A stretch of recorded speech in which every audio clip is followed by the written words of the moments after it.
रामकृष्ण हरी. चंपाषष्ठीचा उत्सव हा अमावास्येपासून पुढे 6 दिवसापर्यंत असतो. म्हणजे या वर्षीचा उत्सव 1 ते 7 डिसेंबरपर्यंत आहे. या काळात आपल्याला कुळदेवाची म्हणजे मार्तंड भैरवाची किंवा खंडोबाची सेवा करून कृपा आशीर्वाद प्राप्त करावयाचा आहे. कारण कुळदेवतेचा आशीर्वाद कुटुंबावर असल्याशिवाय कुटुंबातील व्यक्तीला यश प्राप्त होत नाही, आर्थिक भरभराट होत नाही. त्यासाठी ही सेवा आपण करत असतो. वर्षातून 6 दिवस कुळदेवतेची सेवा आपल्याला करायची आहे. स्कंदषष्ठी किंवा चंपाषष्ठी, मार्गशीर्ष महिन्यातील षष्ठी ही तिथी या महिन्याच्या पहिल्या दिवशी खंडोबाची नवरात्र सुरू होते. या दिवशी मणिमल्ल या दैत्याचा पराभव करून खंडोबा देवाने सर्व लोकांना संकटमुक्त केले. या घटनेचे स्मरण म्हणून हा उत्सव आपण साजरा करतो. या मागची कथा अशी आहे. कृतयुगामध्ये ब्रह्मदेवाने मनी आणि मल्ल यांना वर दिला की तुम्हाला कुणीही पराजित करू शकणार नाही. असा वर प्राप्त झाल्यानंतर ते उन्मत्त होऊन लोकांना त्रास देऊ लागले. ऋषीमुनींना सुद्धा त्रास देऊ लागले.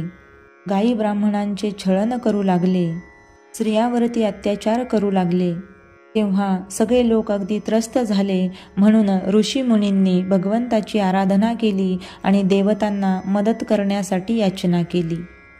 त्यावेळी भोलेनाथांनी म्हणजेच भगवान शंकरांनी या खंडोबाचे रूप घेऊन आपले 7 कोटी अर्थात येळकोट सैन्य घेऊन या दोन्ही दैत्यावर विजय प्राप्त केला.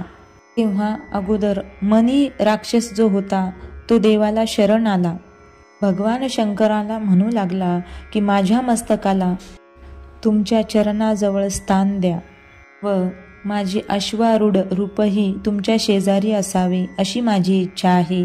तेव्हा भगवान शंकर तथास्तु म्हणाले व त्याची इच्छा पूर्ण केली. नंतर हे बघून मल्लेला राक्षसाचाही देवाने पराभव केलेला होता, तोही शरण आला. भगवान शंकराला म्हणाला तुमच्या नावा अगोदर माझे नाव जोडले जावे अशी माझी इच्छा आहे. देवाने त्याची सुद्धा विनंती मान्य केली आणि तेव्हापासून त्यांना मल्हारी मार्तंड असे म्हटले गेले. या दिवशी देवाला वांग्याची भरीत आणि बाजरीची भाकरी यांचा नैवेद्य दाखवला जातो व काही भाग कुत्र्यांची पूजा करून त्यांनाही दिला जातो. चंपाषष्ठीच्या दिवशी तळी भरली जाते, कारण हा प्रत्येक हिंदू धर्मातील व्यक्तीचा कुळाचार मानला जातो. खंडोबाच्या उपासनेमध्ये भंडाऱ्याला खूप महत्त्व आहे. दळलेल्या हळदीला भंडारा असं म्हणतात. चंपाषष्ठीला खंडोबाच्या उत्सवामध्ये जेजुरीमध्ये हा भंडारा जो आहे तो उधळला जातो आणि येळकोट येळकोट जय मल्हार असा जय जयकार केला जातो. म्हणजेच मार्तंड भैरव याने आपल्यावर प्रसन्न होतात.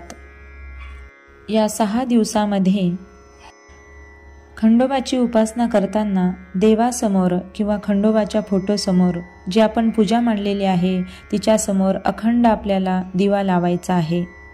त्यामुळे कुळदेवतेची आपल्यावरती कृपा होत असते. हे व्रत केल्याने अनेक प्रकारचे फायदे आपल्याला होतात.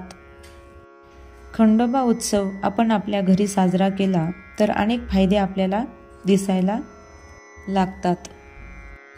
आपले मागील जे पाप आहे ते नष्ट होते, म्हणजे पापाची शुद्धी होते. आपल्याला सुख समृद्धी प्राप्त होत असते. जे लोक मनाभावातून अगदी 6 दिवस उपवास धरतात त्यांच्यावर मार्तंड भैरवाची कृपा होत असते. कुळदेव आपले वाईट शक्तीपासून संरक्षण करत असतात आणि आपल्या कुटुंबातील प्रत्येक सदस्याचे कल्याण करत असतात. म्हणून ही कुळदेवतेची सेवा आपण वर्षातून एकदा केलीच पाहिजे. चंपाषष्ठी हा फक्त उत्सव नाही, तर हा धार्मिक भावना व आस्था वाढवणारा सांस्कृतिक सण आहे. आपल्या पूर्वजांनी त्याचे नियम वगैरे पाळून तो आपल्यापर्यंत आणून ठेवलेला आहे. म्हणून कुळदेवतेची कुळदेवाची सेवा आपण प्रत्येकाने केली पाहिजे आणि त्यांचा कृपाप्रसाद आपण प्राप्त केला पाहिजे. म्हणून ही सेवा नक्कीच आणि नक्कीच करा. आणि मार्तंड भैरवाची कृपा मिळवा. येळकोट येळकोट जय मल्हार.